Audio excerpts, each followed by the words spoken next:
semuanya, kami dari kelompok 4, mata pelajaran akuntansi sektor publik. Pada saat ini kami akan membahas materi tentang proses audit kinerja. Namun sebelum kita masuk dalam pembahasan, saya akan memperkenalkan anggota kelompok 4. Yang pertama ada Ferentio Castilong, yang kedua ada Yunlika Tampungangoy, yang ketiga ada Angelica Repi, yang keempat Rahmat Yaya, dan yang kelima ada Seftinko Tiogas. Pembahasan yang pertama tentang struktur audit kinerja. Untuk struktur audit kinerja pada sektor publik terdiri dari yang pertama, tahap pengenalan dan tahap pengendalian kinerja sektor publik yang terdiri dari elemen yang pertama survei pendahuluan. Seorang auditor hendaklah terlebih dahulu memahami dengan akurat gambaran umum organisasi sektor publik yang akan diaudit.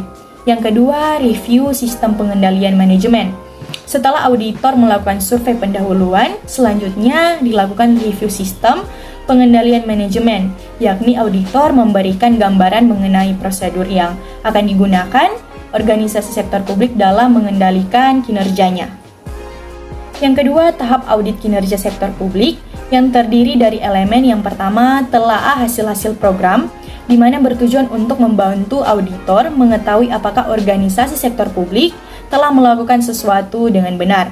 Yang kedua, telaah ekonomi dan efisien, bertujuan untuk mengetahui apakah sesuatu yang sudah dilakukan organisasi dengan benar tersebut ekonomis dan efisien. Yang ketiga, telaah kepatuhan, bertujuan untuk mengetahui apakah sesuatu yang dilakukan organisasi secara benar, ekonomis, dan efisien sesuai dengan hukum yang berlaku. Yang ketiga, tahap pelaporan kinerja sektor publik yang terdiri dari elemen yang pertama persiapan pelaporan, di mana auditor mulai mengembangkan temuan-temuan audit, kemudian menggabungkan temuan-temuan audit menjadi sebuah laporan kinerja yang logis. Yang kedua, review dan revisi, di mana pihak audit melakukan analisis secara kritis terhadap laporan kinerja tertulis organisasi sektor publik. Yang ketiga, pengiriman dan penyajian laporan, di mana setelah dilakukan revisi atas laporan kinerja tertulis yang permanen, dikirim ke lembaga yang berwenang untuk mengaudit dan kepada audit. Struktur audit kinerja. Ada 3 tahap penindaklanjutan kinerja sektor publik terdiri dari elemen A. Desain follow-up. Berdasarkan perencanaan yang dilakukan oleh pihak manajemen, pelaksanaan follow-up sebaiknya dilakukan 6 bulan setelah laporan audit yang resmi diterbitkan. B. Investasi. C. Pelaporan. 2. Tahap pengenalan dan perencanaan. Tahap pengenalan dan perencanaan terdiri dari 2 elemen. 1.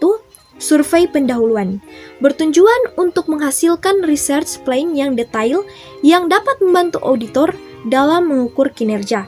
2. Review SPM, bertujuan untuk mengembangkan temuan berdasarkan perbandingan antara kinerja dan kriteria yang telah ditetapkan sebelumnya. 1. Preliminary survey, auditor akan berupaya untuk memperoleh gambaran yang akurat tentang lingkungan organisasi yang diaudit, terutama berkaitan dengan A. Struktur organisasi dan operasi, B. Lingkungan manajemen, C. Kebijakan, standar, dan prosedur kerja. 2.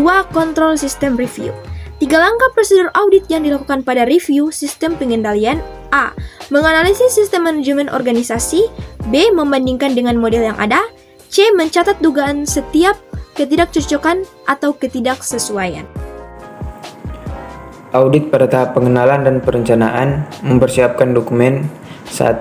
Analytical Memorandum yang berisi identifikasi kelemahan yang material dalam sistem pengendalian manajemen dan pembuatan rekomendasi untuk perbaikan atas kelemahan tersebut. 2. Planning Memorandum dibuat berdasarkan hasil review sistem pengendalian untuk menentukan sifat, luas, dan waktu kerjaan audit berikutnya. Indikator kinerja dapat membantu pemakai laporan dalam menilai kinerja organisasi yang diaudit. Kita masuk bagian ketiga, tahapan audit. Secara lebih rinci, komponen audit terdiri dari 1. Identifikasi lingkungan manajemen. Auditor harus mengetahui gambaran menyeluruh organisasi dari perspektif hukum, organisasi, dan karyawan. 2. Perencanaan dan tujuan. Komponen ini berkaitan dengan review atas proses penetapan rencana dan tujuan organisasi. 3. Struktur organisasi. Komponen ini berkaitan dengan bagaimana sebuah unit diatur dan sumber daya dialokasikan untuk mencapai tujuan organisasi. 4. Kebijakan dan praktik. Komponen ini mengacu pada kebijakan yang berlaku umum yang merupakan kesepakatan yang dirumuskan oleh masyarakat yang diwakili oleh lembaga legislatif. 5. Sistem dan prosedur. Sistem dan prosedur merupakan rangkaian kegiatan atau aktivitas untuk menelaah struktur pengendalian, efektivitas, ketepatan, logika, dan kebutuhan suatu organisasi. Tahapan audit yang keenam, pengendalian dan metode pengendalian. Komponen ini berhubungan dengan pengendalian intern, terutama accounting control dan administrative control. Yang ketujuh, sumber daya manusia dan lingkungan fisik. Komponen ini berkaitan dengan sikap karyawan, dokumentasi tentang berbagai aktivitas, dan kondisi fisik pekerjaan. Dan yang kedelapan, praktik penempatan karyawan. Komponen ini mengacu pada metode dan prosedur yang digunakan untuk melindungi sumber daya manusia yang digunakan untuk mencapai tujuan organisasi. Yang kesembilan, analisis fiskal. Analisis fiskal diperlukan untuk menganalisis informasi keuangan yang secara langsung atau tidak langsung dapat digunakan untuk mengindikasikan efisiensi operasi, ekonomis, dan efektivitas unit organisasi yang dievaluasi. Dan yang ke-10, investigasi khusus. Investigasi ini lebih diarahkan pada usaha untuk mengevaluasi solusi alternatif yang didesain untuk meningkatkan efektivitas dan efisiensi atau peningkatan nilai ekonomis sebuah fungsi organisasi. 4. Tahapan pelaporan. Laporan tertulis bersifat permanen dan sangat penting untuk akuntabilitas publik. Hal terpenting bahwa laporan tersebut dapat dipahami oleh pihak-pihak yang menerima dan membutuhkan. Hal-hal yang perlu diperhatikan dalam penulisan laporan adalah: 1. Laporan audit kinerja harus ditulis secara objektif. 2. Auditor tidak boleh overstate. 3. Informasi yang disajikan harus disertai suatu bukti yang kompeten. 4. Auditor hendaknya menulis laporan secara konstruktif, memberikan pengakuan terhadap kinerja yang baik maupun yang buruk. 5. Auditor hendaknya mengakomodasi usaha-usaha yang dilakukan oleh manajemen untuk memperbaiki kinerjanya. Selanjutnya, tahapan pelaporan. Kalian yang dimiliki dan dikembangkan oleh auditor agar menghasilkan laporan yang efektif adalah: 1. Keahlian teknis. Keahlian yang dibutuhkan untuk mengorganisasikan atau menyusun informasi audit menjadi sebuah laporan yang koheren. 2. Keahlian manajerial. Keahlian yang dibutuhkan untuk merencanakan, mengorganisasikan, melaksanakan, dan mengendalikan masing-masing tahap audit untuk memastikan hasil akhir yang berkualitas dan tepat waktu. 3. Keahlian interpersonal. Keahlian untuk menjaga hubungan baik dengan audit.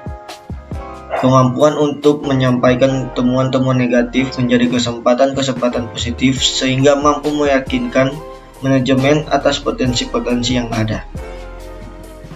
Selanjutnya, langkah-langkah dalam mengembangkan sebuah laporan audit adalah: 1.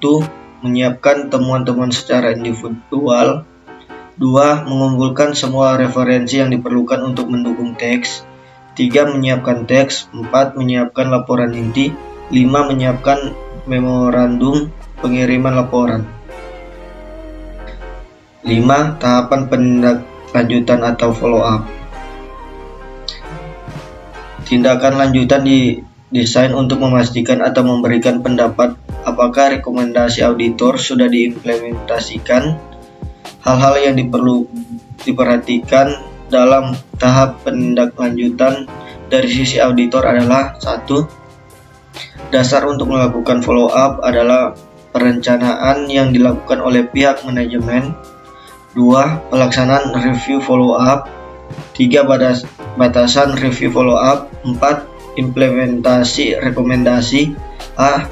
Implementasi oleh unit kerja. B. Implementasi oleh eksekutif. C. Peranan auditor dalam implementasi rekomendasi audit. Auditor hanya berperan sebagai pendukung. D.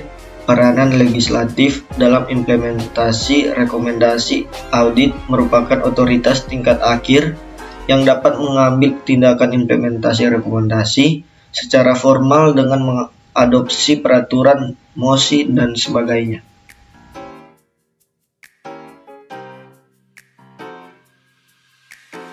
Demikianlah presentasi kami mengenai materi tentang proses audit kinerja.